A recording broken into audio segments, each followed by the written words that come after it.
Toda mulher fazendo negócios no exterior tem uma história única e importante. A gente dá voz a elas. Vamos escutá-las?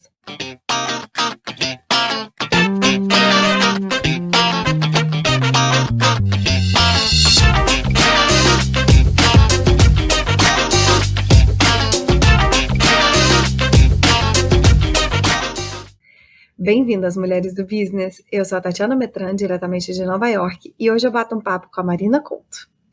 A Marina se formou em Engenharia da Computação no Pará e se mudou com seu esposo Gustavo para os Estados Unidos há 22 anos, em busca de uma vida melhor. Ela já morou na Califórnia, no Canadá e desde 2011 se instalou na Flórida, onde juntamente com ele, o Gustavo, seu companheiraço, construiu um negócio de sucesso chamado Agência Brazilianaires, em que fornece treinamento para novos consultores e ajuda no planejamento financeiro de famílias brasileiras que moram na América. No Instagram, a Marina mostra uma foto da primeira equipe que ela e o Gustavo treinaram. Eram menos de 10 pessoas, gente. Hoje, 8 anos depois, a agência conta com mais de 500 consultores financeiros espalhados pelos Estados Unidos. E o relato de inúmeras, diversas, milhares de vidas que foram impactadas por eles. No início de 2021, a Marina entrou em contato comigo e me convidou para uma reunião de networking pelo Zoom. Gente, foi a primeira vez que eu participei de um encontro virtual pandêmico em que eu não conhecia ninguém. E foi bonito demais de ver a organização dela, a energia contagiante, conectando todo mundo. Hoje, eu convidei a Marina para a gente bater um papo sobre o business dela, sobre as nossas crenças com dinheiro, que é o que ela, sério, ela me impactou. Então, eu tenho certeza que ela vai impactar vocês. E também sobre o grupo que ela criou, chamado Mulheres Milionárias, onde ela ensina mulheres a terem uma relação mais saudável com as finanças. Vamos lá, gente. Bora escutar essa mulher do business incrível. Marina, que prazer ouvir sua voz. Oh, meu Deus, o prazer é todo meu. Obrigada demais pelo convite. Eu estava esperando, contando os dias para participar do podcast que com bom. você. Vai ser não, top, com certeza. Filha, com você eu não tenho dúvida, não. Vamos falar do business. Marina, como foi que você veio parar nos Estados Unidos? Olha, eu vim parar nos Estados Unidos logo depois que a gente se formou em computação. A gente se formou em dezembro e aterrissou aqui em maio de 1999. E, na verdade, era um sonho inicialmente do Gustavo. Ele veio para cá, para os Estados Unidos, com 15 anos de idade, aquelas excursões de vai fazer festa ou vai fazer viagem. Escolheu a viagem, veio para cá e voltou para Belém, pisou no solo brasileiro de novo, dizendo, eu vou morar nos Estados Unidos. Isso eu nem conhecia ele ainda. A gente foi se conhecer na faculdade, entramos na mesma turma, começamos a namorar logo no primeiro ano. E aí, lá, sei lá, talvez depois de um ano e pouco, ele começou a revelar para mim que ele tinha esse sonho. E eu falei, let's bora. Tipo assim, então vamos, o que tem que fazer? Vamos ver os passos. E eu fui muito, apesar de que inicialmente o sonho foi dele, acho que eu tive 90% da execução. Agora, é o que a gente quer fazer, então tem que fazer acontecer.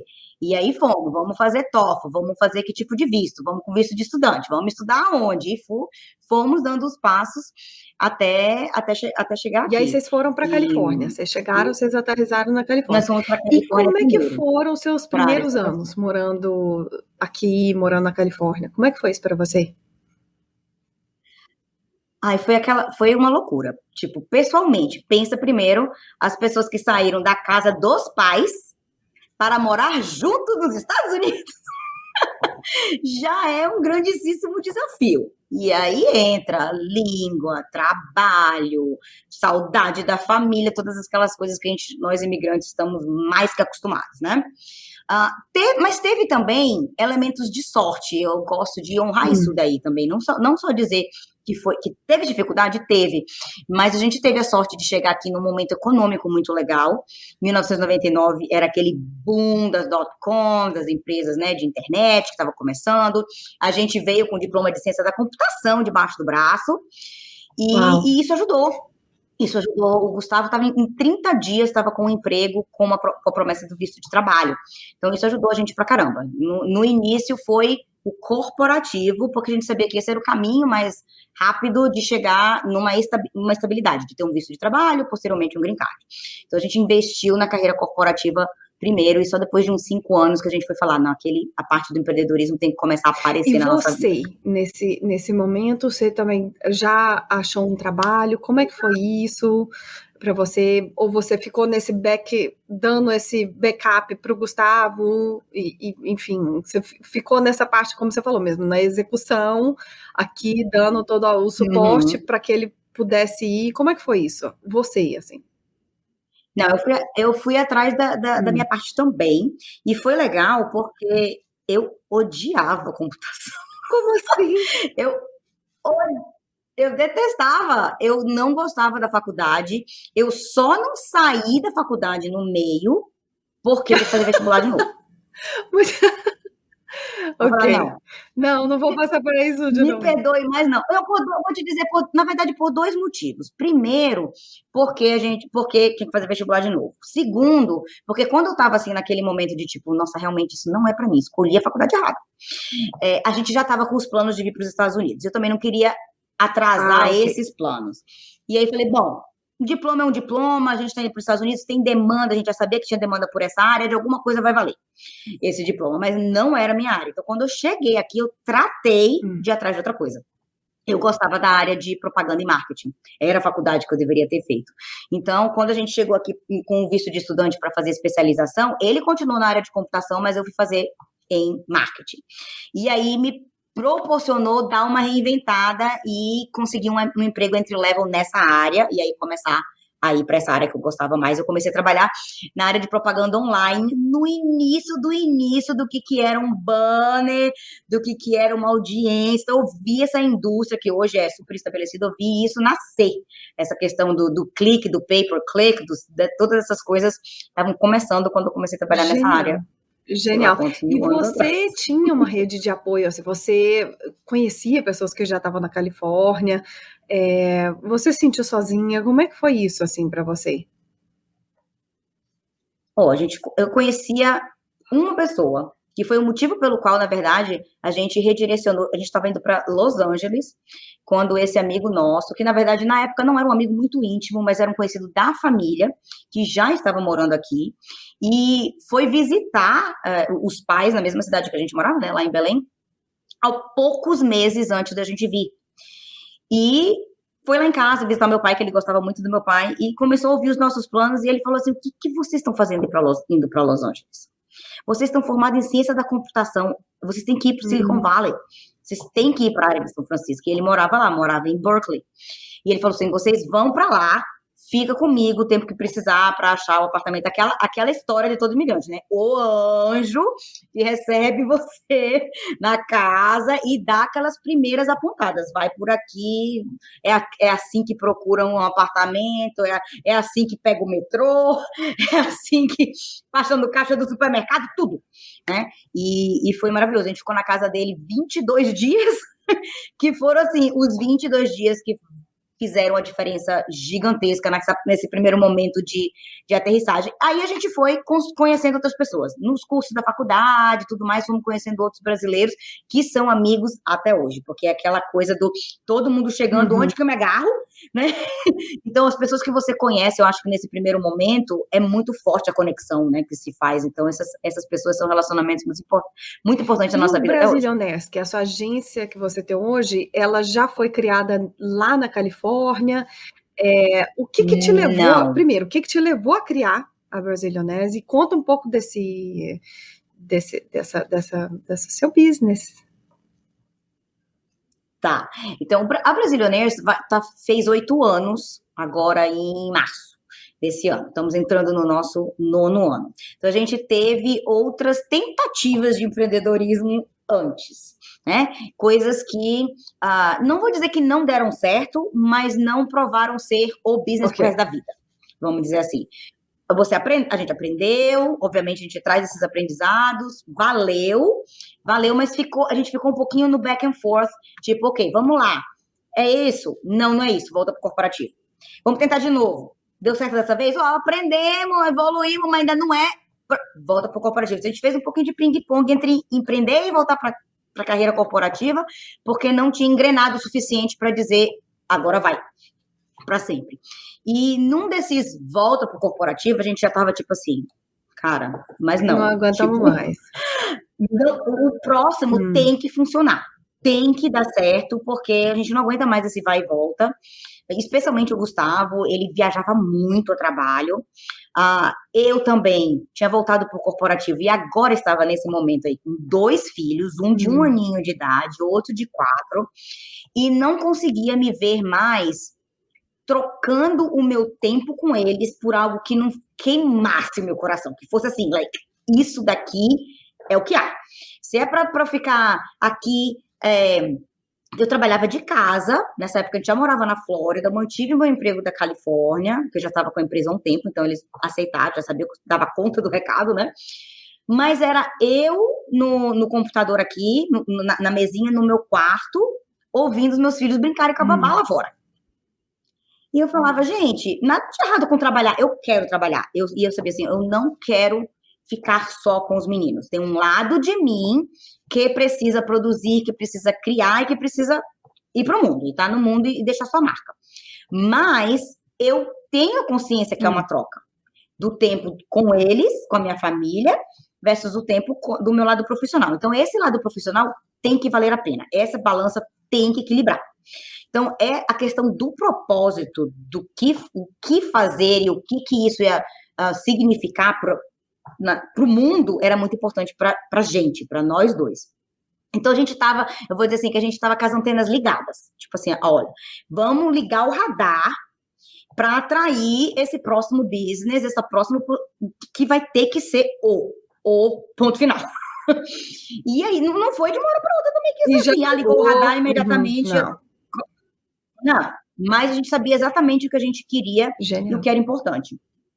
E acabou que foi a antena do Gustavo que atraiu primeiro, porque eles, voltando de uma viagem, sentou no avião do lado de uma vice-presidente da Five Rings. E foi assim que a conexão aconteceu, numa conversa de avião, dele sentado na cadeira do meio, que ele tentou de tudo para sair daquele assento do meio, não conseguiu, ele viajava direto, ele nunca pegava o assento do meio. Sempre quando ele estava no do meio, ele chegava lá no balcão e conseguia tirar.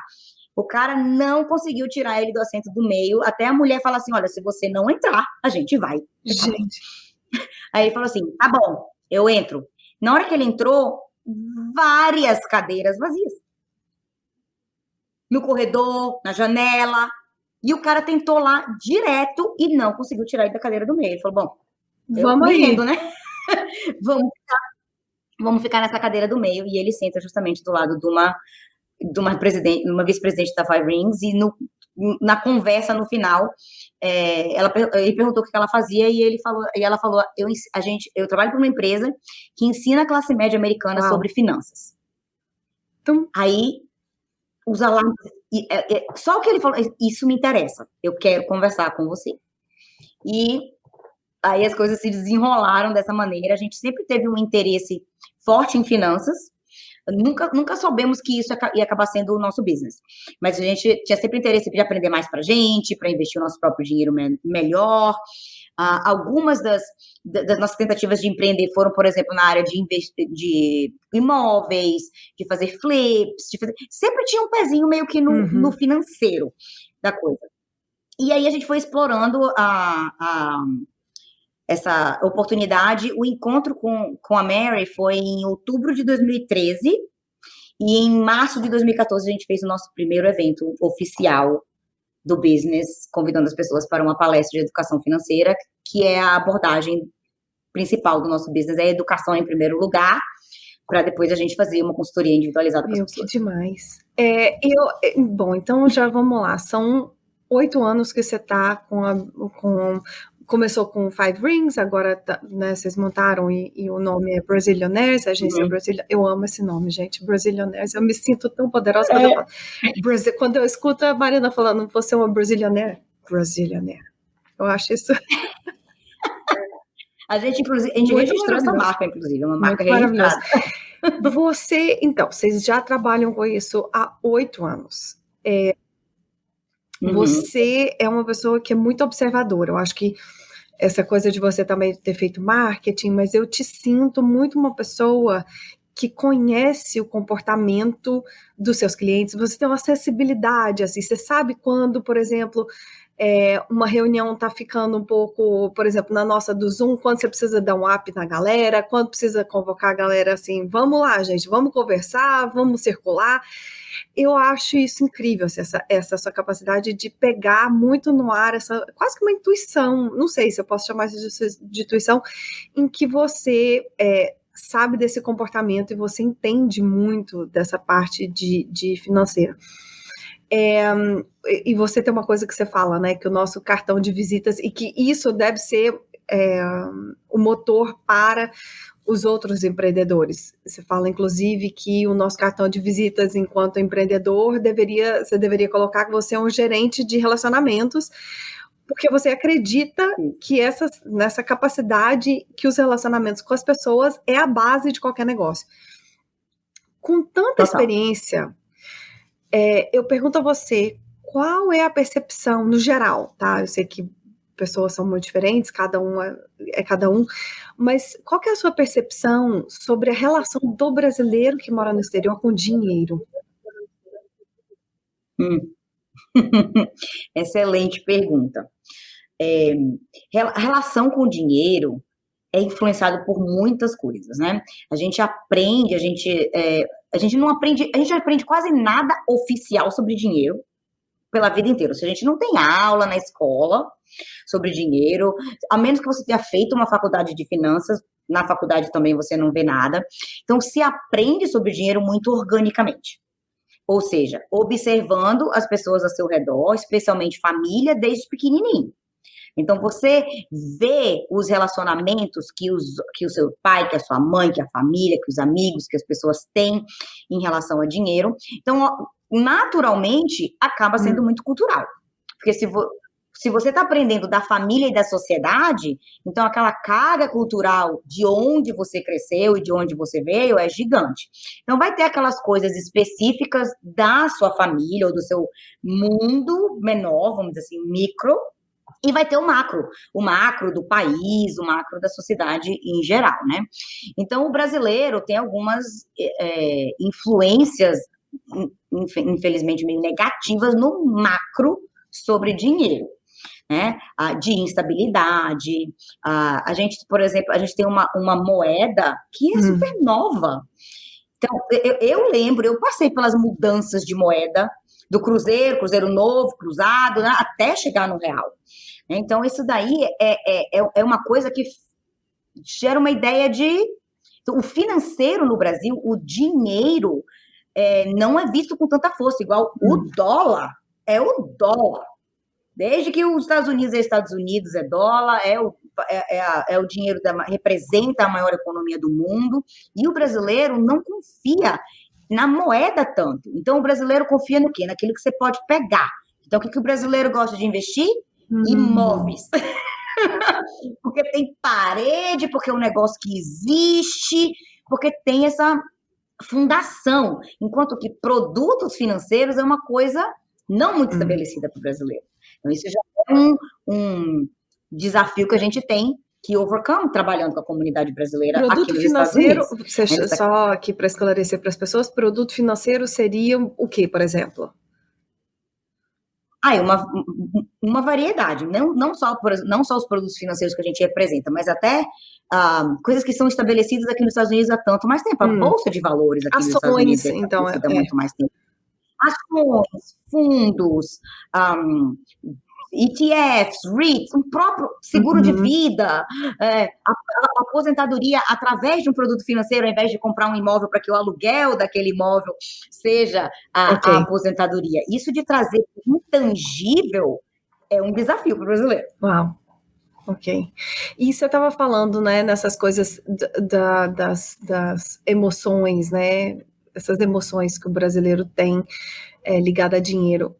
Qual que é a crença mais comum? Agora vamos falar de mulheres, tá? A gente falou de brasileiros em geral, vamos falar de mulheres imigrantes. Quando elas vêm te procurar, e aí o que você mais escuta, por exemplo, que são crenças que a gente tem com relação a dinheiro? É dinheiro. Eu acho que tem duas vertentes enormes em relação a crenças limitantes quando você fala de dinheiro. Tem uma crença que eu chamo de a crença monstra. Ela é uma crença limitante negativa básica que toma várias, às vezes, formas diferentes. É um monstrinho mutante que pode aparecer de várias formas, que é a ideia de que o dinheiro pode mudar você, de que o dinheiro tem esse poder. E aí, como que ela toma formas, por exemplo? No Brasil, existem crenças muito fortes em relação, por exemplo, à corrupção, né? Então, quem é rico fez alguma coisa errada, passou por cima dos outros, que a riqueza vem de um vem em detrimento de outro. Então, se alguém ficou rico, alguém ficou pobre. Né? Como se fosse uma equação que tem que se balancear dessa maneira. E tudo isso, e ver isso, e ter medo de ficar rico ou não querer ficar rico, é achar que foi o dinheiro que fez aquela pessoa ser corrupta. Não foi o dinheiro que fez aquela pessoa ser corrupta, daí se você tiver dinheiro, você vai ser corrupto também, ou você vai ser arrogante, ou você não vai valorizar as pessoas. Aquilo já estava dentro do ser humano, veio de outras coisas. Então, o dinheiro ajuda muitas vezes a... Potencializar isso?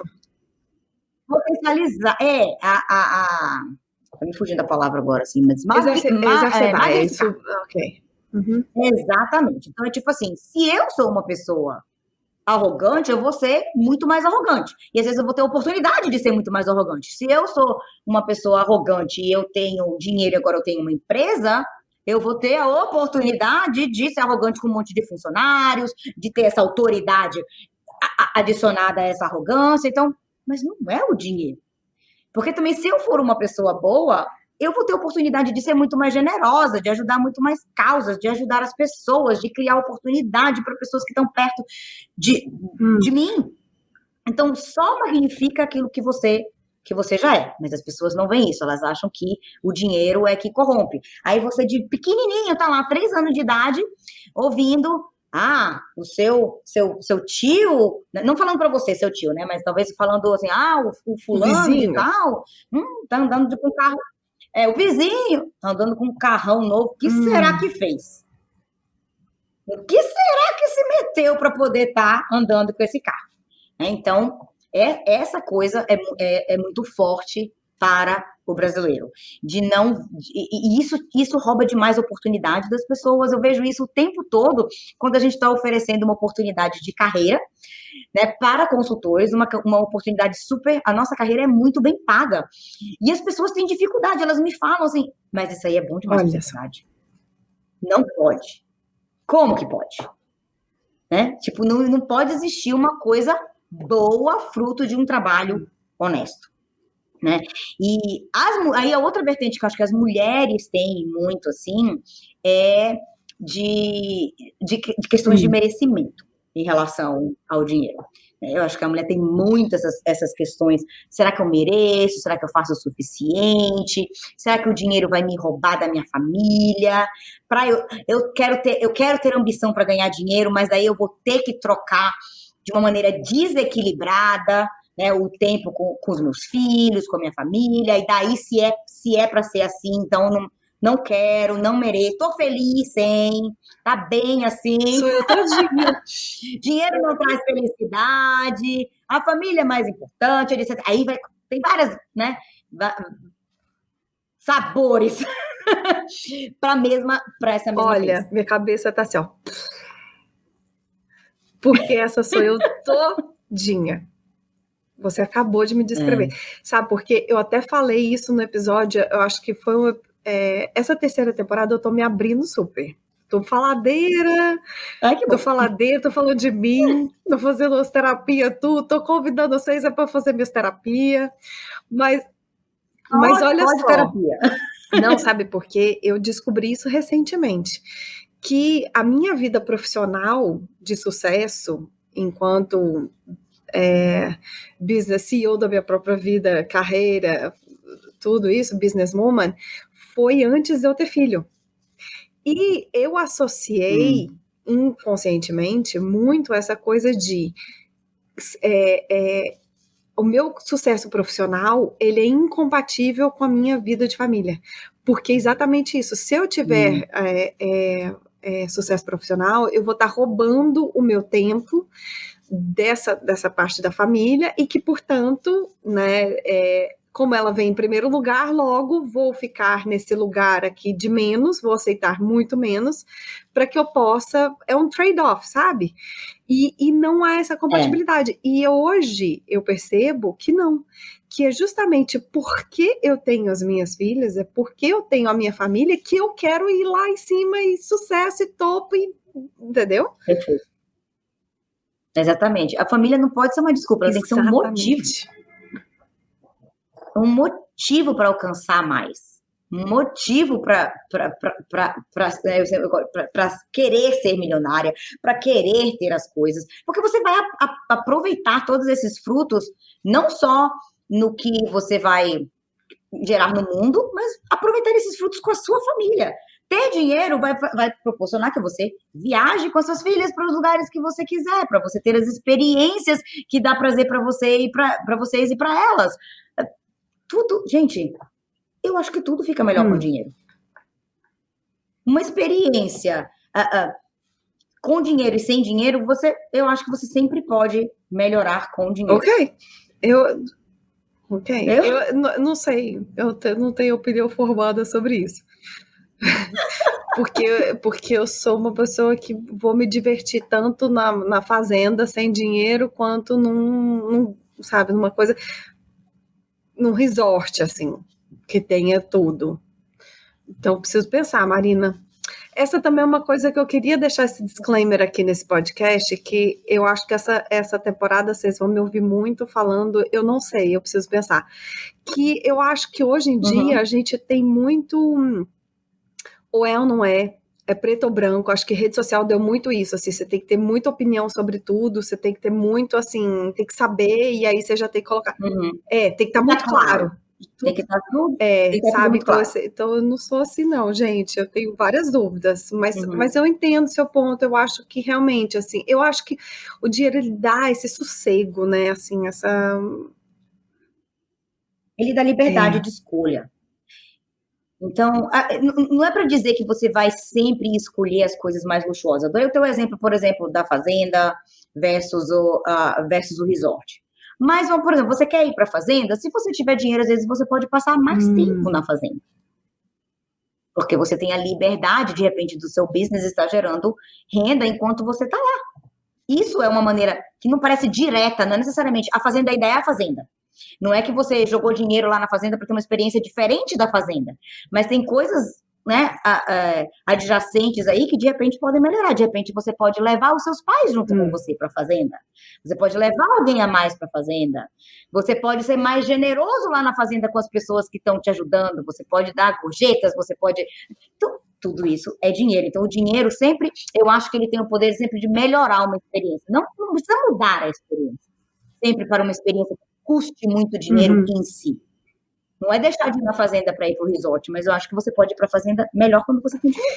E, Marina, eu só queria voltar aqui num ponto que ficou aqui essa pulguinha aqui atrás da minha orelha. Quando as mulheres pensam nesse trade-off, por exemplo, nessa troca, né, putz, aí eu vou estar no meu trabalho, eu vou estar deixando a minha família de lado, porque eu tenho que estar, né, para você poder ter esse sucesso no seu business. Eu, particularmente, pode ser que eu esteja errada, mas eu acho que você tem que se dedicar, então essa dedicação, ela toma esse tempo, e a gente tá falando aqui de tempo. E aí, como que você trabalha isso? Assim, que argumento você tem para essa... Tá, eu acho que antes de mais nada, tem que querer e tem que ter um motivo para isso. Então, antes de mais nada, você não precisa querer ser empreendedora, você não precisa querer ter o seu negócio, você não precisa querer escalar a corporate ladder, você não precisa, você pode querer estar com os seus filhos em casa. Não tem nada de errado, uma não é melhor do que a outra em nenhuma maneira. O problema é quando eu quero, como eu falei, eu sempre soube que tem um lado de mim que precisava se expressar como profissional. Isso é consciência, autoconhecimento, né? Porque quando você diz assim, o bonito é ser mãe, é me dedicar só, aí você está aceitando necessariamente, às vezes, o caminho de alguém. E se você sente que um lado seu está sendo penalizado, então não está certo. Tá? Mas se dentro de você sabe que esse lado precisa ser exercido, aí é que vem aquela coisa do então, mas tem que ser exercido de uma maneira que vale a pena, que foi como você apresentou para mim. Então tem que ter um motivo para ser exercido. E isso eu acho que é uma das conversas que mais se tem hoje em dia no business é a conversa do propósito, sim. Né? A nossa geração, a geração que está chegando, a gente está aprendendo de fazer um business com propósito. E eu sou da linha que você tem que ter 2 propósitos. Tá? O primeiro propósito é um propósito assim, é um propósito altruísta, vamos dizer assim. É de significância. Que foi o que me moveu primeiro, tá? Foi tipo, ok, se eu vou trocar o tempo com os meus filhos, tô consciente, porque esse outro lado precisa ir para o mundo, e entendo que significa uma troca, então eu quero deixar um rastro. Eu quero que essa atividade gere algum tipo de legado, alguma mudança que impacte alguém diretamente de alguma maneira. Então, isso é uma missão, é um propósito altruísta que a gente teve muito forte de ajudar as pessoas com finanças, de ajudar a comunidade brasileira, de ajudar os brasileiros aqui a elevar o seu nível de prosperidade, a conhecer finanças e produtos financeiros nos Estados Unidos para realizar aquele sonho americano de vir para cá e estar melhor do que lá. Porque vir para cá para não estar melhor do que lá, a gente não tinha abandonado a nossa família, não tinha abandonado nossas raízes, né? Ficava lá. Então, isso é missão, né, específica. É missão altruísta, de significância e propósito. Mas eu acho que às vezes a gente tem que ter, às vezes não, acho que a gente tem que ter também o propósito de como que investir esse tempo lá fora vai mudar aqui dentro, para minha família e para mim. E aí, Não, sim, tô seguindo seu raciocínio, vai. E aí? E muitas vezes isso daí tá ligado realmente ao retorno financeiro, né? Então eu vou gerar algo bom lá fora. E aí é que a gente tem que entender uma coisa chamada lei da compensação. Se eu estiver fazendo algo de valor, eu estou gerando valor no mercado, naturalmente você vai ser compensado financeiramente. Você não consegue escapar. Você não consegue fugir do dinheiro quando você gera valor no mercado. A menos que você tenha crenças limitantes tão fortes que você vai se sabotando nesse processo. E você gera valor lá fora, mas você de alguma maneira se sabota aqui. Mas digamos que o canal esteja fluindo desentupido desses problemas, o fluxo natural você gera valor no mercado. E quanto mais valor você gera para outras pessoas, quanto mais você enriquece a vida das pessoas, não só financeiramente, quanto mais você enriquece de alguma maneira a vida de alguém, o universo vai te compensar. É o fluxo natural da energia de prosperidade. Então, você vai gerar valor e você vai ser compensado. E o que essa compensação vai gerar de diferença na sua vida? E visualizar isso. E isso é diferente para diferentes pessoas. Tá? Para mim, pode ser casa, carros, viagens, jatinhos, joias, bolsas de luxo. Para outras pessoas, pode ser outras coisas. Pode ser, eu quero fazer aulas, cursos, um retiro no Tibete. Para cada pessoa é diferente, mas tudo isso custa dinheiro. Então, como que essa compensação voltando para a minha vida e da minha família, tanto no individual quanto no da família, vai fazer diferença? Aí eu vou colocar os meus filhos numa escola particular que eu sempre quis, eu vou poder tirar férias mais longas, eu vou poder ir visitar os meus pais no Brasil, e quando eu for para lá eu vou viajar de classe executiva, porque cansa muito menos. Todas essas coisas, você visualizar que diferença isso vai fazer na sua vida. Acho que os dois são muito importantes e andam muito juntas. A gente fala muito sobre propósito hoje em dia e as pessoas estão ficando com um pouco de vergonha de ter vontade de ter as coisas além de ter o propósito. Eu vejo muito isso. Então se eu tenho um propósito, eu achei o propósito, eu tive a sorte de ter essa clareza nesse propósito, é suficiente. Me satisfaz e me preenche.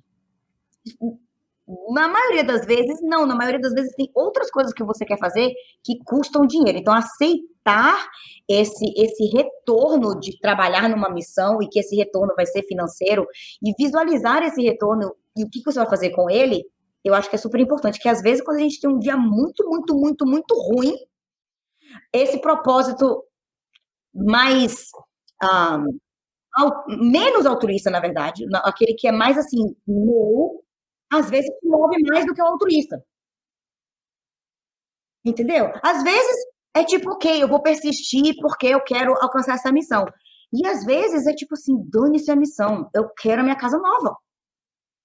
Eu vou dar o próximo passo, porque se eu não der, eu não vou comprar aquele carro, eu não vou mudar para aquela casa, eu não vou poder fazer a viagem. Então, os dois você vai poder usar. Tem dias que um vai te servir mais e tem dias que o outro vai te servir mais. E tudo bem. Uau. Não, é só eita atrás de vixe. Esse episódio é só eita atrás de vixe.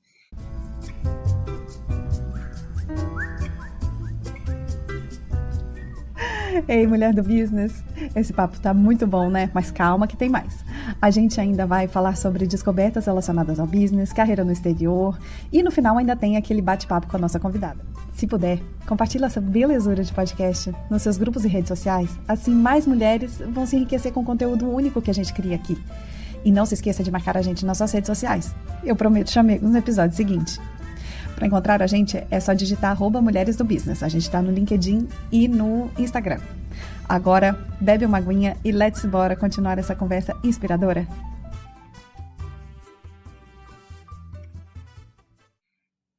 Se eu quisesse analisar as minhas crenças, né? A gente falou sobre essa crença minha com sucesso e tudo mais. Mas para uma mulher que está escutando a gente, se ela quisesse justamente analisar essas crenças dela relacionadas a dinheiro, por onde você diria que ela deveria começar? Assim, que perguntas a gente deve se fazer?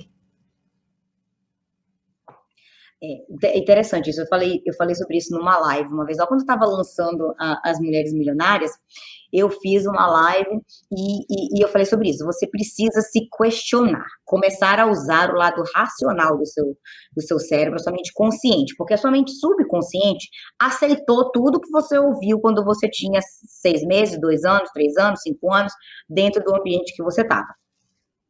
E aí você tem que começar a meio que assim, viajar no tempo e dizer como é que era, primeiro assim, como é que era a vibe sobre dinheiro na minha casa. Começa assim, como é que era? Geralmente eram conversas positivas ou eram conversas negativas?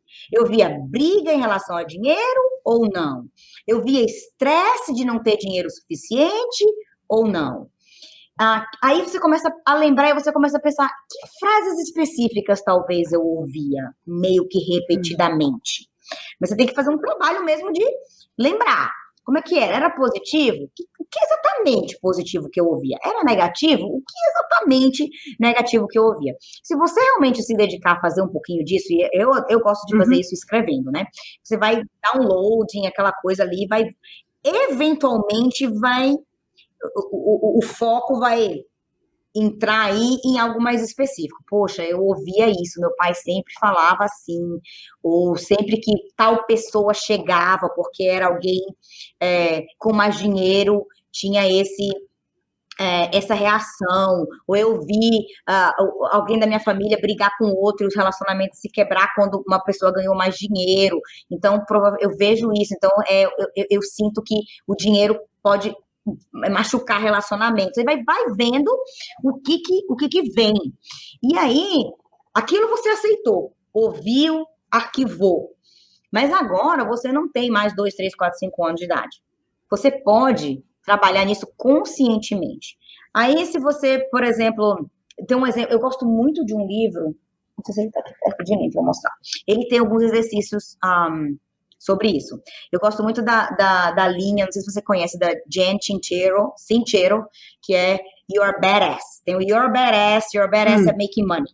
Eu adoro os dois. Ele trabalha muito nessa questão de crenças e de como só para as pessoas, badass, então, para as pessoas que não sabem, badass é ser foda, ser fodaço, assim. Você é foda. É É o que é fodástico, fodástico. exatamente. Ótimo. Eu vou colocar o descritivo aqui do episódio, aí eu coloco os links. Maravilha. Eu amo os 2 livros. E no primeiro deles, que é o de capa amarela, Your Badass, ela explora um pouquinho dessas crenças. Então, por exemplo, ok, vamos dizer que eu tenho a crença que dinheiro não traz felicidade. Eu identifiquei que não é o dinheiro que traz felicidade, outras coisas me trazem felicidade. Ok. Então, isso daqui, de alguma maneira, eu aceitei. Agora vamos raciocinar em cima daquilo. Ok, dinheiro não traz felicidade. O que me traz felicidade? Então, o que é que me traz felicidade? E aí você faz um download. Não pode dizer assim, os meus filhos trazem felicidade. Claro, meu marido me traz felicidade, minha família, claro. Mas assim, especificamente, o que é que te traz momentos felizes? Porque quando a gente fala assim, o que te traz felicidade, as pessoas pensam, felicidade absoluta. A realização eterna da felicidade. E a felicidade, na minha opinião, na verdade, é um monte de momentos, são momentos felizes, é se sentir feliz num momento. O que é que te traz esse sentimento no momento? O que te faz feliz no momento? Aí começa. Ir pra praia, viajar, comer uma refeição maravilhosa num restaurante, andar com uma roupa nova, ir pro parque. Vai colocando o que te traz felicidade. Aí olha para aquela lista e ver quantas daquelas coisas, de alguma maneira, precisa de dinheiro para fazer. Até você falar, a praia é de graça. A gasolina para chegar na praia não é. Se você for olhar de alguma maneira, se você não tiver dinheiro, você não tem essas experiências. Então, o dinheiro é um caminho, sim, para você ter essas experiências que trazem momentos felizes, que grudadinhos um no outro, trazem a felicidade. Aí você raciocinou em cima daquilo. Realmente. Dinheiro não garante felicidade eterna, mas eu acho que nada garante felicidade eterna. Mas você pode buscar momentos felizes. E o dinheiro pode te levar a muitos momentos felizes. Ou outra coisa, todo rico é ladrão, é gente ruim. Eu ouvi isso quando eu identifiquei lá na minha memória que eu ouvia sempre falar que as pessoas ricas eram arrogantes, todo rico é arrogante, ou corrupto, ou ladrão, etc, etc. Aí você pensa, todo rico, todo, 100% do mundo inteiro. Eu nunca conheci, eu nunca pelo menos ouvi falar de alguém que é rico e generoso, e bom com as pessoas, e legal, e gente boa. Pelo menos um, provavelmente. E aí, se eu fosse rica, eu ia começar a roubar as pessoas? Para e pensa. Você conhece quem você é. Se você, de repente, tivesse um monte de dinheiro, você ia achar que você agora ia ser ladrão, arrogante, ruim, passar por cima das pessoas? Então, não é verdade que todo rico é ladrão. Se você começar a usar o teu reasoning, né, teu raciocínio nas coisas de uma maneira objetiva, você vai ver que essas coisas não têm fundamento. Não é fato. Você não pode tratar como fato e dizer, continua arquivado do jeito que tá, porque acabei de identificar que é fato. Sacramentado. Todo rico é ladrão, é fato. Sacramentado, não é. E a gente... Quer dizer que você vai fazer isso uma vez e a crença sumiu da sua vida? Não, né? Mas você criou agora uma consciência, primeiro da crença que você tem, segundo de que ela não é fato, e aí cada vez que você se vê de alguma maneira movida por essa crença, agora que ela tá mais assim alta no nível de consciência, você vai conseguir ver na hora que você fala uma coisa e fala, nossa, vem daquela crença. Não, você falando aí, eu já comecei a pensar nessa coisa que eu acabei de dizer da fazenda, sabe? Que era uma crença também, que nem para tudo a gente não precisa de dinheiro, que foi o exemplo que você falou da praia, a praia é gratuita, mas é o que você falou, mas aí pode ser que você possa passar mais tempo na fazenda, pode ser que você traga outras pessoas, ou que você seja mais generoso com as pessoas que trabalham para você na fazenda, enfim, então é uma crença, cara, e é difícil demais de desfazer, mas é muito incrível quando você começa a ter esse estalo. Mas vale a pena demais trabalhar nela. Vale super, porque qual que é o resultado quando você começa a trabalhar nessas crenças e vê, opa, peraí, deixa eu limpar. O resultado é incrível, porque eu dou um exemplo assim, Eu também não sou eu não gosto da linha de, tipo, da lei da atração, no sentido, eu vou sentar aqui, vou meditar e as coisas vão materializar na minha frente, tá? Eu acredito que energia e ação trabalhem juntos, tanto que a lei da atração, o nome ação está dentro da palavra atração. Então, não é só uma questão energética. Mas a questão energética, que essa questão de crenças é uma questão energética. Pensamentos têm frequência, como qualquer outra energia. Então, quando você tem esses pensamentos negativos, você não pode esperar ter pensamentos negativos em relação a dinheiro e a prosperidade fluir facilmente na sua vida. Tipo, é igual você esperar que a gravidade funcione ao contrário. E que agora você vai cair para cima. Vai cair para baixo. Não é lei. É como funciona, tá? Então, você às vezes está ali, você se encontra ali, empresária, empreendedora, mulher do business, com super business plan, uma super missão e tudo, e não está ganhando dinheiro. E muitas vezes é porque você está nadando contra a correnteza energética. É como se você estivesse num rio e você está fazendo o esforço, você está fazendo a ação, você fez o seu business plan, você está dando os passos que o livro fala, que o consultor fala, que você identificou e está indo. Só que na sua cabeça, se você tem crenças limitantes em relação a ganhar dinheiro, e o ganhar dinheiro é o fruto... Gente, business é gerar valor no mercado. Lembra que eu falei? Você tem um business, você gera valor no mercado. O valor no mercado gera de volta compensação financeira. Mas se você está bloqueando essa volta, dizendo, não, se eu ganhar muito dinheiro, eu vou virar uma pessoa ruim, ou o meu relacionamento vai sofrer, ou eu vou estar sacrificando os meus filhos, etc, etc. É como se você estivesse nadando contra uma correnteza. Pode ser que você chegue lá mesmo assim? Pode. Mas o que há mais chance de acontecer é você vai cansar no meio do caminho, porque pensa nadar contra a correnteza de um rio. Ou a correnteza vai te jogar para a margem, ou você vai cansar no meio do caminho de tanto esforço não chegando a nenhum lugar e vai desistir. Então, quando você alinha, aí a correnteza está a seu favor.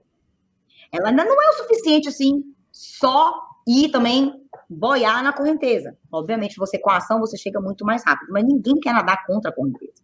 Nadar a favor da correnteza, ter o universo ao seu favor, é muito mais fácil. Mandar os sinais corretos para que o universo vá lá e te traga de volta aquilo que você quer, é muito mais fácil. Então, alinhar é tirar essa correnteza contra. Genial. Você falou no Mulheres Milionárias. Conta rapidinho sobre esse projeto.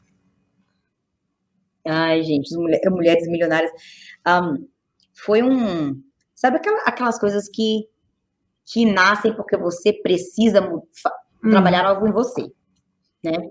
E eu notei que, primeiro assim, eu e Gustavo sempre tivemos, só para dar um pouquinho de background, sempre gostamos muito dessa parte de mentalidade. A gente sempre entendeu essa questão, estudou muito sobre isso e sabemos que isso faz diferença no sucesso como empreendedores. Então, a gente ficou muito mais consciente disso ainda em relação, por exemplo, à nossa equipe na época da pandemia, né? Muita incerteza, todo mundo muito isolado, e a gente precisava que o business continuasse fluindo. A gente sabia que tem muitos consultores para os quais esse business é a única renda na família, né? É a renda principal, é a única renda. Então, o business tinha que continuar fluindo. E a gente sabia que a gente tinha que dar as ferramentas. Então, a gente colocou o business no online, a gente fez as ferramentas, mas a gente sabia que a gente tinha que trabalhar a mentalidade das pessoas, porque se as pessoas estivessem deprimidas, ou achando que o mundo ia acabar, ou achando que ninguém agora mais vai comprar produto financeiro por causa da pandemia, etc, etc, a gente podia dar as ferramentas que fossem, que não ia dar certo. Então, a gente começou a trabalhar muito a mentalidade e dar muitos treinamentos de mindset. A gente assistiu um evento de 3 dias do Bob Proctor, chamado The Science of Getting Rich, e transformamos isso num curso de 5 horas chamado Ciência da Riqueza. Fizemos em português, lançamos para a nossa equipe, e aí isso levou a gente para ir para o próximo patamar também nessa questão de mentalidade. E nesse processo, eu fiquei vendo como você sempre bate num teto de mentalidade de dinheiro. Então, ou sempre, talvez chegue um tempo que você não tenha mais, mas o normal é que seja uma coisa, não de vir daqui para não ter mais limite. Você vem daqui para um Então passo você a vem mais. de baixo, para quem não está vendo a gente, porque a gente está de vídeo, mas Digamos, você vem de um patamar mais embaixo, do tipo assim, sei lá, talvez cheio de crenças limitantes, ou tipo, o máximo que eu já ganhei na vida foi 50 mil por ano, ou 100 mil por ano, e aquilo para mim é um teto que eu não consigo quebrar, né? Então, vamos dizer, você vai quebrar esse teto de 100 mil, mas você de repente vai ter um teto em 250 mil, né? E aí você vai bater em algum outro teto. Isso dando uma coisa específica de valor, né? Mas pode ser também em termos de crenças. Então, eu senti, por exemplo, que não lembro exatamente o que foi que me... lembro agora. Eu vi uma postagem de uma pessoa que alguém perguntava, uma pessoa que inclusive fala muito de mentalidade de riqueza, né? E fala dessas coisas, e aí alguém perguntou para ele assim, você já é bilionário? Nos stories, caixinha de pergunta e resposta. Aí, você já é bilionário? Aí a pessoa deu uma enrolada na resposta. Tipo assim, 3 stories atrás, ele tava no maior tarará da riqueza. Aí, de repente, você já é bilionário? Aí a resposta era tipo assim, quem é não precisa dizer que é. Se você diz que é, porque você não é. Então, o que você acha que eu sou ou não? Oi? Ok. Eu falei assim, olha como todo mundo tem um teto. Ele não tinha o teto para falar que ele já tinha particular, que isso, que aquilo, que já tinha feito milhões. Mas na hora que bateu no bilhão, ele encontrou o teto. Eu falei, que interessante. Aí eu comecei a pensar, onde que está o meu teto? E aí eu falei assim, eu teria medo, receio, agonia, problema de chegar na internet e falar que eu sou milionária. Eu tenho esse teto. Será que eu estou disposta a quebrar esse teto? E aí, a primeira vez que eu quebrei esse teto foi meio que falando do grupo Mulheres Milionárias e tal, que eu tinha muita vontade de criar um grupo de mulheres para falar de mentalidade de dinheiro. E que eu adoro o assunto. E aí eu falei assim, e aí eu pensei no nome Mulheres Milionárias. Aí eu falei assim, como é que eu vou lidar com esse nome? Porque eu tô falando mulheres milionárias. E aí as pessoas... Aí é o quê? É a mulher que já é milionária, a mulher que quer ser milionária. E aí eu vou dizer que eu sou milionária, eu não vou dizer que eu sou milionária. E começou essas coisas na minha cabeça. E aí a primeira vez eu postei uns stories assim, eu falei assim, vou postar 24 horas. Vamos acabou. ver. Postei e fugir. Postei e fugi no meio de um texto desse tamanho lá do grupo de mulheres milionárias, papai, algum lugar dizia assim, porque eu sou milionária, eu quero... Eu falei, meu Deus, falei, tchau, em 24 horas tá fora, né? Se eu não aguentar, eu deleto, mas eu acho que eu aguento deixar lá 24 horas. Eu falei, olha só como tem coisa aí pra tratar, né?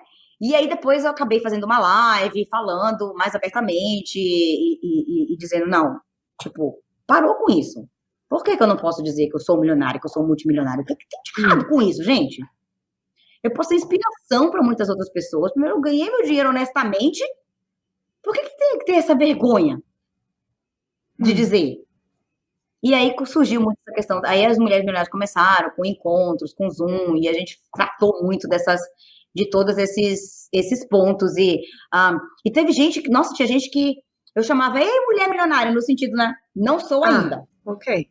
Tipo... Meu teto ainda está muito baixo. Ainda, eu estudo 100 mil, senhora. Ok. É tipo assim, não fazia questão de dizer, não sou. Falei, tudo bem, mas eu tô falando porque do grupo. E eu falei, eu quero mulheres aqui nesse grupo, você não precisa ser milionária, mas você precisa querer. Ou você precisa querer ser, ou você precisa querer. Tipo assim, eu quero quebrar as crenças limitantes para poder dizer que eu quero. E esse grupo... Então, ou você ou você quer ser, ou você quer. Marina, essa temporada, a gente está falando muito de sororidade. Porque tem uma coisa que eu escuto muito, vira e mexe. Eu escuto uma frase, brasileiro não se ajuda no exterior. O brasileiro é cada um por si. e não sei o quê. E, cara, assim, eu já falei isso aqui outras vezes, mas eu gosto de repetir. Pode ser que eu more no mundo dos ursinhos carinhosos, sabe? Lá nas nuvens. Com o arco-íris entendeu? E carrinhos em forma de nuvem. Mas eu faço parte de um grupo de mulheres, assim, as mulheres que eu conheço é um grupo que se ajuda muito. Cara, uma apoia a outra, sabe? Não são todas, não, mas eu tô ok com isso. Mas as que ficam na minha vida e as que ficam no Mulheres do Business, sabe, que escutam o podcast, você já vê que há uma atração de gente que, puta, eu vou ajudar a outra. Se eu subir, eu não vou subir sozinha, vai subir mais mulher comigo. E aí eu quero saber, porque para mim, esse Mulheres Milionárias, ele é muito isso. Ele é muito esse, eu vou subir, eu vou dizer que eu sou milionária, eu vou trabalhar as minhas coisas, mas eu não vou trabalhar sozinha, eu vou subir mais gente comigo, sabe? E você sente, assim, que esse grupo... Qual o impacto que você sente, assim, na vida dessas... Você já teve esse feedback dessas mulheres, desses impactos, nessa ajuda, nesse grupo? Sim, o feedback é extremamente positivo, é humbling, né? Tipo assim, me deixa realmente humilde no sentido de uma coisa que é tão natural para mim, eu gosto tanto de falar e as pessoas falarem que faz tanto impacto, do nível de dizer, você mudou a minha vida, participar desse grupo mudou a minha vida, porque mudar a vida não é necessariamente um 180, né? Se você muda um pontinho na sua vida e aquilo te faz sentir melhor, mudou a sua vida, de alguma maneira.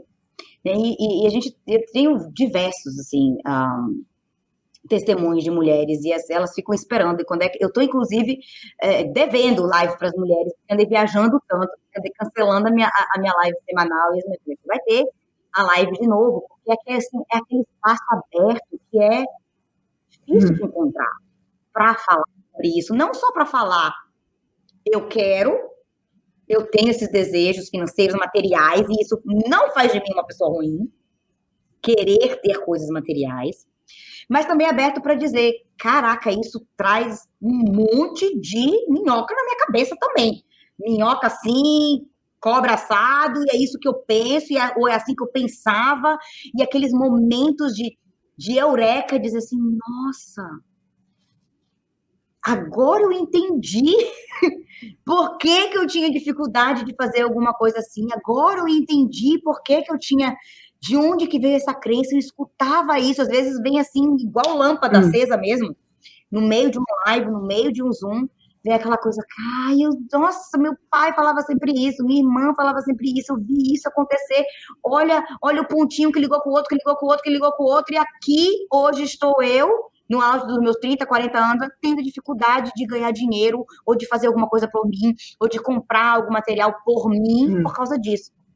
E é extremamente libertador, gente. É muito libertador ver as pessoas ter esse tipo de transformação. E ter qualquer pequena parte nesses momentos na vida de outras mulheres, não tem preço. Absolutamente. Você que ajudou tantas mulheres... você lembra de algum momento profissional em que você foi apoiada por mulheres aqui nos Estados Unidos? Incontáveis. Bom, antes de mais nada, quem nos apresentou o business foi uma mulher, que foi a Mary Fisher, que, né, sentou do lado do Gustavo no avião, e ela foi extremamente apoiada. Ela não é brasileira, né? Ela é americana. Mas depois a gente construiu a base do nosso business na base da colaboração da equipe. Porque nós somos uma grande equipe de profissionais independentes. Então, seria fácil ter uma base de competitividade, porque cada um está fazendo o seu business, né?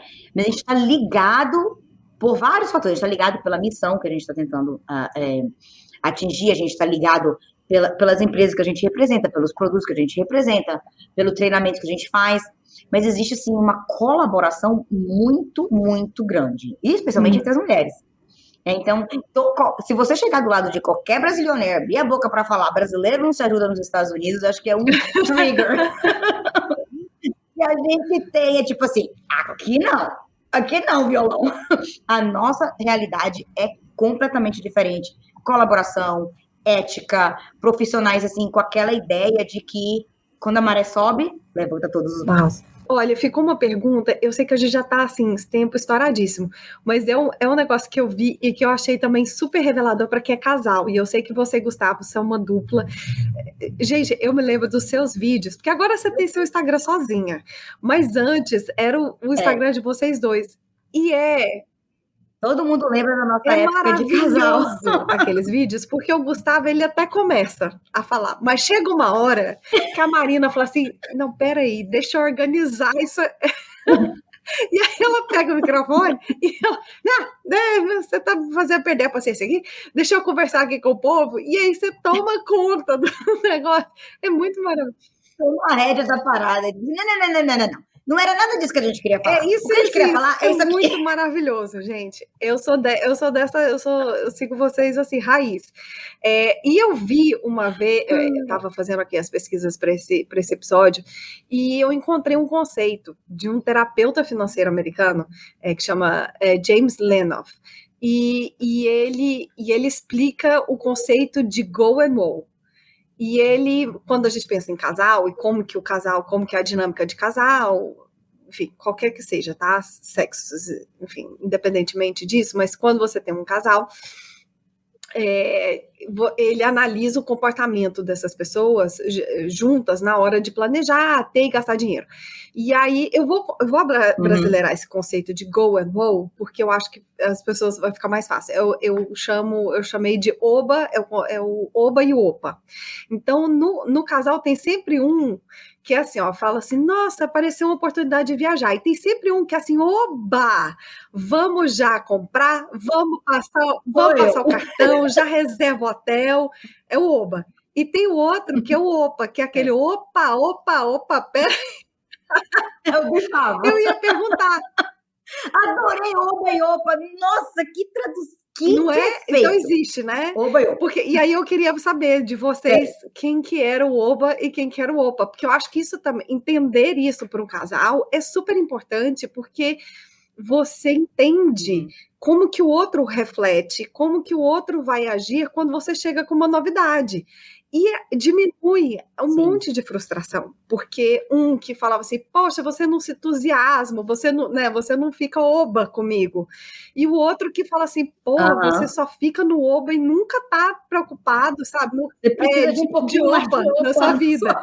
Então, ok, então vocês são... Então você é o oba e o Gustavo é o opa. Pelo menos na área financeira, sim. Muito bom.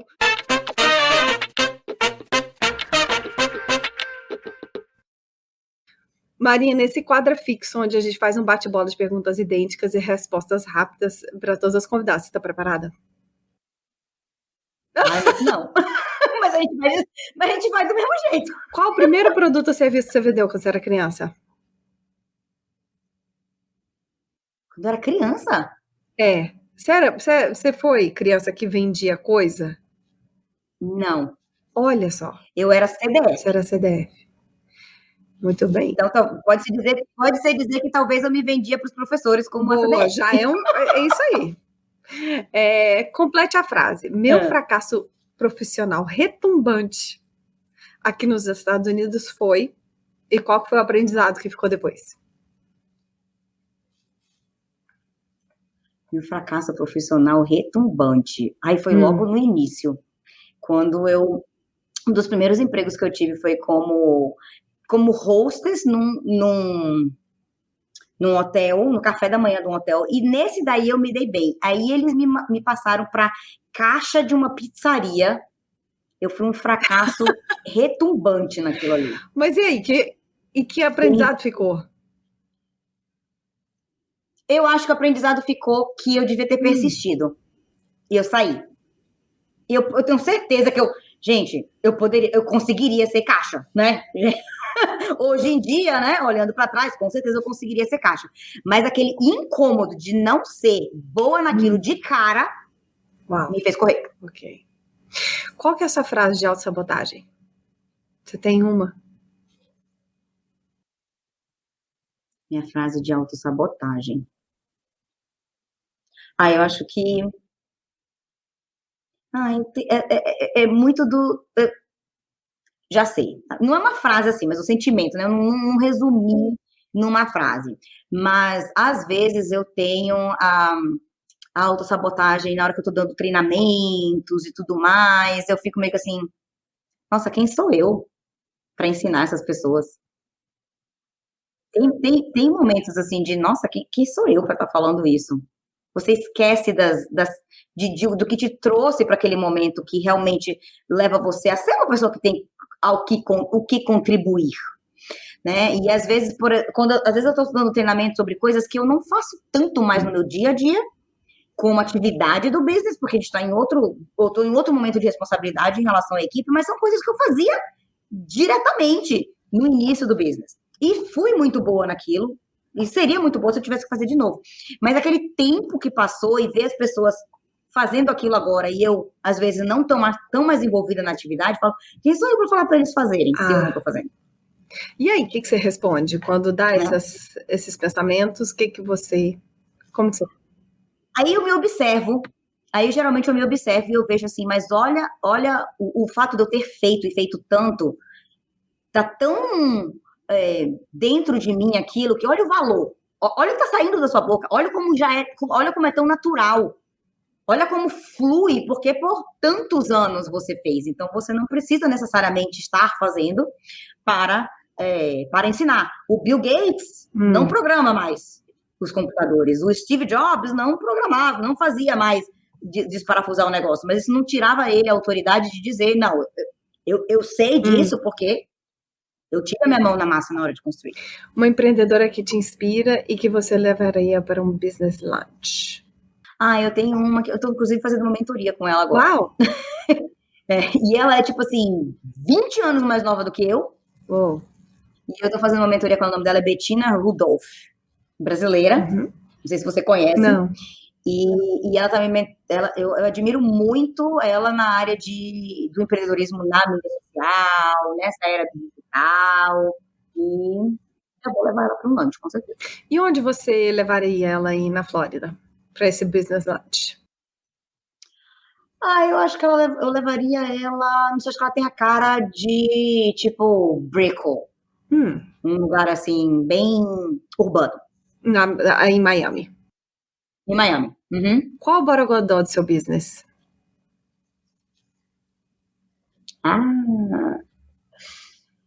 Olha, eu acho que o borogodó do nosso business é ser muito focado na missão sem desculpas.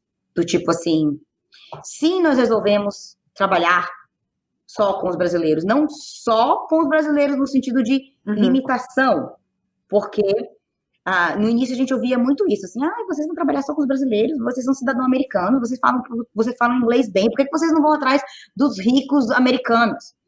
E eu falo, não, a nossa missão é ajudar a nossa comunidade, e eu tenho 100% de certeza que ter ficado fiel a essa missão, tomado todas as nossas decisões, desde o marketing, tudo, alinhado por essa missão, é o motivo pelo qual a gente tem o sucesso que a gente tem. Incrível. Quem são as pessoas que fazem parte da sua rede de apoio hoje?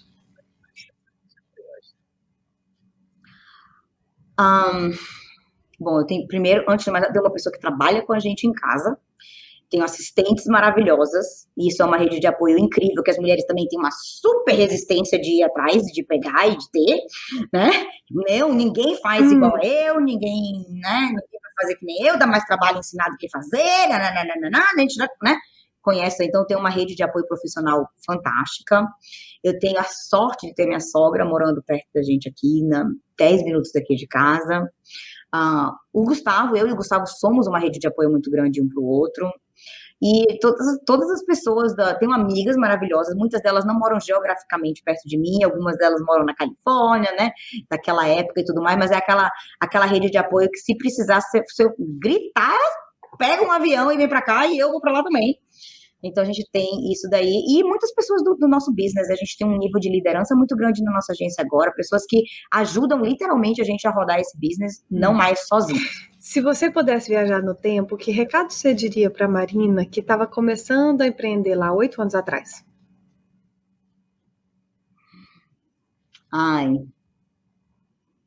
Eu diria para ela ter paciência. Eu diria para ela prestar mais atenção nas lições e guardar na memória mais, assim, as vitórias. Para lá na frente, ela ter uma conexão mais forte. Hoje em dia, às vezes eu sinto que eu perdi um pouco a conexão daquele foguinho do início. Eu queria ter engarrafado, de alguma maneira, o foguinho do início do business. Porque eu ia não só... tomar ele de vez em quando, se eu pudesse, e também eu ia distribuir para todas as pessoas. Genial. Eu vou te fazer uma pergunta agora que não vai aparecer aqui, ela vai aparecer na nossa newsletter, e é uma pergunta relacionada ao seu business. Qual que foi a melhor aquisição profissional que você fez de menos de $10 e uma de mais de $100?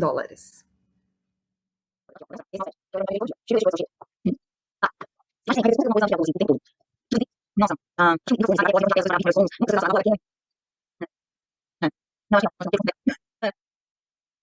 respira fundo, fala seu nome completo para mim.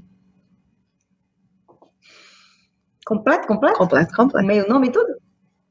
Marina Braque Couto. Muito bem. Marina, foi um prazer enorme receber você. É o que eu falei, esse episódio foi eita atrás de vixe, gente. Foi maravilhoso. Eu tô super feliz desse nosso encontro. Eu tô super feliz de você ter me cutucado lá em 2021, no ano passado, me convidando pra gente se conhecer. Eu sou muito feliz, sou muito grata por você estar na minha vida. Eu que sou extremamente grata pelo convite também. Amei estar aqui. Onde as pessoas podem te achar? Nas redes sociais, no site... Se elas quiserem saber do Mulheres Milionárias.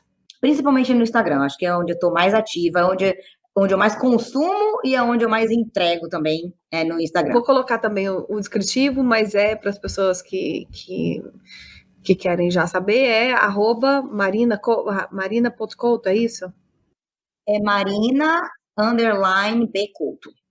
Eu acho que a gente descobriu bem, estou feliz com a entrega, adorei, com a troca. Obrigada. Mulheres do Business, esse episódio para mim foi a definição do servimos bem para servirmos sempre. Que foi essa conversa com Marina? Ela falou tudo sobre finanças, nossas crenças, entendeu? Já estou pensando aqui em milhares de coisas sobre o meu teto, qual que é o meu teto, por que a gente tem tanta dificuldade, por que eu tenho tanta dificuldade com essa coisa do sucesso e de ganhar dinheiro. Olha, foi só quebrando tabus e mitos para mim, crenças. Espero que para vocês também. Vamos aos chamegos? Lembrando que para receber chamegos é só marcar a gente nas redes sociais. Então, hoje a gente já tem Ariela Dashevsky, que é fotógrafa aqui em Nova York, que eu participei de um projeto com ela, inclusive, muito bacana de fotos nas ruas, um photowalk. Convido vocês também a conhecerem o trabalho dela aqui em Nova York. A Miriam Alamos, que tem um trabalho incrível com stationery e tutorials que está na Califórnia. Vinda também da Califórnia tem a Lê Lima, que é do Musa Fala Tudo, que é professora de inglês. A Tatiana Artesi, minha xará, também na Califórnia, só da Califórnia dessa vez, gente, que tem um trabalho incrível com manicure, que tem um salão novo agora em São Francisco e que está desenvolvendo a própria linha dela de esmaltes. Para a Andréa Lacerda, que é fotógrafa na Holanda. E tem também a Fernanda, que tem um business de brownie em Belo Horizonte. Gente, um super chamego para vocês. Se esse podcast inspirou você, conta para sua galera nas suas redes sociais, marcando a gente, @Mulheres do Business. A gente está no LinkedIn e no Instagram, ou também nos grupos do WhatsApp. Compartilha, que eu tenho certeza que mais mulheres estão precisando o quê? Pegar a calculadora e saber se elas já estão quase milionárias. Gente, por aqui tá muito longe, porém o que? Estamos aí se divertindo, não é mesmo? Estamos aqui conversando com quem para ver se a gente chega lá. Um beijo, mulheres do business. Até o nosso próximo episódio. Money, money, money!